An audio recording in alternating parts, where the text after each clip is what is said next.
Hello student, welcome আর YouTube channel static Gurukul YouTube চ্যানেলে সকলকে স্বাগতম। আজকে আমরা ম্যাথমেটিক্সের একটি গুরুত্বপূর্ণ চ্যাপ্টার আলোচনা করব, যেগুলো upcoming WP, KP, jail police, PSC ক্লাসের জন্য খুবই গুরুত্বপূর্ণ।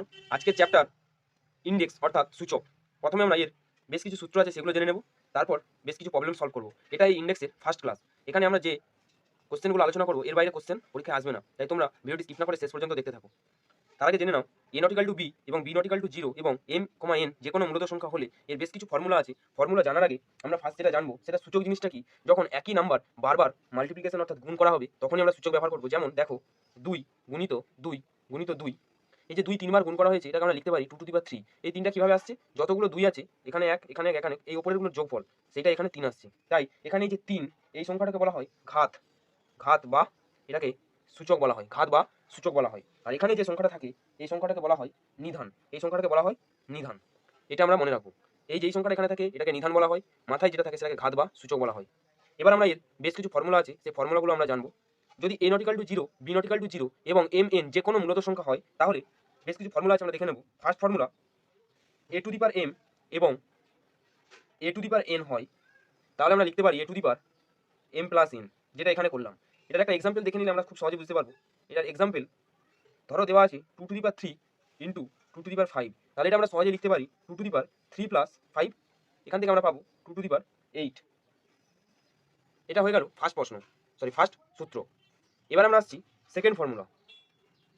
যদি এ টু দি পাওয়ার এম আগেরটা গুণ করেছিলাম, এবার ভাগ a to the power m a to the power n হয় তাহলে আমরা লিখতে পারি a to the power m minus n. এটা আমরা এক্সাম্পল একটা দেখে নিই। যদি 2 to the power 5 divide 2 to the power 3 থাকে এটাকে আমরা লিখতে পারি 2 টু দি পাওয়ার 5 মাইনাস 3, তাহলে হয়ে যাবে 2 স্কোয়ার। সহজে আমরা বলতে পারি এটা 4। এটা এইভাবে মাইনাস করে বা এটাকে এইভাবে লিখতে পারো। এখানে 2 টু দি পাওয়ার 5 ভাগকে লেখা যায় 2 টু দি পাওয়ার 3 এইভাবে, তাহলে এখানে 2 টু দি পাওয়ার 5 এই উপরে উঠে যাবে মাইনাস, তারপরে নেক্সট এই প্রসেস। এবার আসছি আমরা 3 নম্বর ফর্মুলাতে। 3 নম্বর ফর্মুলা তোমরা দেখতে পাচ্ছ, দেখো a to the power m বাইরে এন যদি থাকে এটাকে আমরা লিখতে পারি a to the power m n. এটার আমরা একটা এক্সাম্পল দেখে নিই। এটার এক্সাম্পল হিসাবে ওই সেম নাম্বারই নেব। 2 টু দি পাওয়ার 5 বাইরে যদি 3 থাকে আমরা এটা লিখতে পারি 2 টু দি পাওয়ার 5 ইন্টু 3 সমান হতে পারে 2 to the power 15। Next 4 number formula. দুটো নাম্বার এ বি দেওয়া আছে, তার মাথায় যদি পাওয়ার এম থাকে সূচক যেটা, সেটাকে লেখা যায় a to the power m into b to the power m. এভাবে আমরা দুটোকে আলাদা করে লিখতে পারি। এটার একটা এক্সাম্পল দেখে নাও। 2 টু দি পাওয়ার 5 না, 2 টু দি পাওয়ার 5 না, এটা 2 ইন্টু 3 টু দি পাওয়ার 5 যদি দেওয়া থাকে তাহলে এটা লিখতে পারি 2 to the power 5 into 3 to the power 5। Next formula 5 number formula.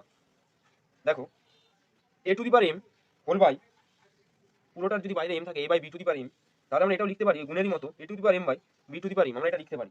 এটার এক্সাম্পল দেখে নাও 2 বাই 3 টু দি পাওয়ার 5 যদি হয় তাহলে এটা আমরা লিখতে পারি 2 to the power 5 by 3 to the power 5।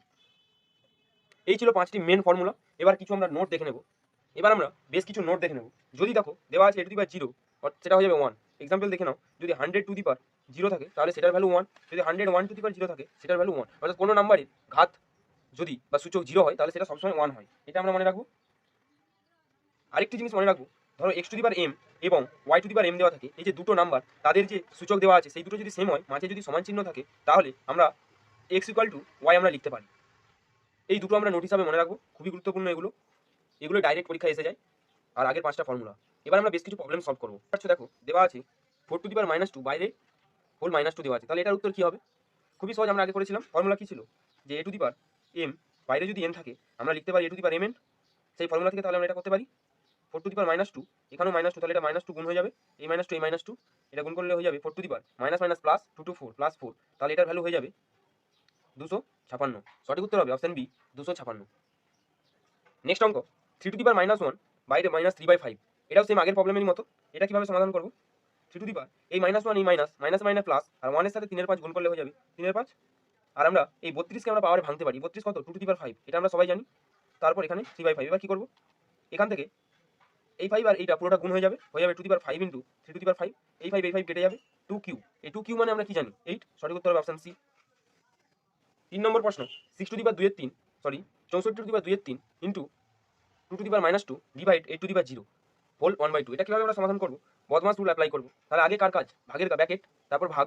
তাহলে এগুলো যেহেতু ইনটু আকারে আছে এটা আমরা আগে করে নিই। ফার্স্ট ব্র্যাকেটের ভেতরের কাজ। এই যে 64 টু দি পাওয়ার 2 এর 3 আছে, 64টা কতর কিউ? 4 এর কিউ। আমরা এটাকে 4 এ না ভেঙে সবগুলোকে 2 এ ভেঙে নেব। তাহলে 64কে 2 টু দি পাওয়ার কত হবে? 2 to the power 6, 2 to the power 6 whole by 2 এর 3 ইন্টু এইটাকে আমরা ভাঙলে পাবো 1/2 স্কোয়ার, যে মাইনাসটা নিচে চলে আসে, আর এখানে এই ভাগটাকে আমরা গুণ করে উল্টে নেব, তাহলে 8 to the power 0 whole by 1/2। এবার নেক্সট এটা গুণ করে নেবো, এই 6 সাথে 3 গুণ করলে 2, তাহলে এটা হবে 2 টু দি পাওয়ার 4। এখানে আছে 2 স্কোয়ার, এখানে আছে, এইটা মানে কি বলেছিলাম কোনো নাম্বারের মাথায় 0 থাকলে 1 হয়ে যায়, হোল 1/2। তাহলে হয়ে যাবে এই 1 এগুলো গুণ করলে 1ই হবে, তার সাথে এটা গুণ করলে 2 to the power 4, 2 to the পাওয়ার 4, আর এখানে 2 স্কোয়ার আছে, তাহলে মাইনাস 2টা উপরে উঠে যাবে, এই 2টা হোল 1/2। এটা করলে হয়ে যাবে 2 স্কোয়ার, বাইরে আছে 1/2, হয়ে যাবে 2, 2 2 কেটে যাবে, সঠিক উত্তর হবে 2, অপশন এ। 4 নম্বর প্রশ্ন, 2 to the power 0 into 64 to the power 5 এর 6 ইন্টু 2 টু দি পাওয়ার 6। এটা সমাধান করলে আমরা পাবো, আমরা জানি কোনো নাম্বারের পাওয়ারে 0 থাকলে সেটা 1 হয়ে যায়, আর 64টাকে ভাঙলে আমরা পাবো 2 টু দি পাওয়ার 6, আর এখানে বাইরে আছে মাইনাস 5 এর 6, আর এখানে 2 টু দি পাওয়ার 6, এই 6 কেটে যাবে, 2 টু দি পাওয়ার মাইনাস 5, আর এটা প্লাস 6 হয়ে যাবে, 2 টু দি পাওয়ার 1 হয়ে যাবে 2, সঠিক উত্তর অপশন ডি। নেক্সট প্রশ্ন, 2 ব্র্যাকেটের মধ্যে -2 ব্র্যাকেটের মধ্যে -2 এর 3 টু দি পাওয়ার -1 -1 -1। এটা আমরা কিভাবে সমাধান করব? খুবই সহজ। প্রথমে ভেতরে ব্র্যাকেটের কাজগুলো আগে করে নেব, যেভাবে আছে রেখে দেবো। -2 এটা করলে হয়ে যাবে -1, আর -1 এর পাওয়ার -1 আছে, তাহলে সেই -1টা নিচে চলে আসবে, আবার এটার পাওয়ার -1 আছে, হোল পাওয়ার -1 আছে, এটা হলো। এরপরে যা আছে রেখে দেবো, এই মাইনাস কেটে যাবে, এখানে 2 আছে, এই 2 এর পাওয়ার -1 আছে, তাহলে এটা হয়ে যাবে 1/2, এইটার আবার হোল -1 আছে, এই 2 কেটে যাবে, 1 এর পাওয়ার -1, তাহলে উত্তর কত হবে? 1, সঠিক উত্তর হবে অপশন এ 1। এই ক্লাসটি যদি তোমাদের ভালো লেগে থাকে অবশ্যই চ্যানেলটি লাইক করে দেবে, এবং যারা চ্যানেলে নতুন হয়েছে অবশ্যই চ্যানেলটি সাবস্ক্রাইব করে বেল আইকন প্রেস করে অল নোটিফিকেশন অন করে রাখবে, এরকম আরও ইন্টারেস্টিং ভিডিও পাওয়ার জন্য। আর পরবর্তী ক্লাসে আমরা আরও গুরুত্বপূর্ণ 20টি প্রশ্ন আলোচনা করব। আর ভিডিওটি যদি ভালো লেগে থাকে অবশ্যই বন্ধুদের মধ্যে শেয়ার করে দিও।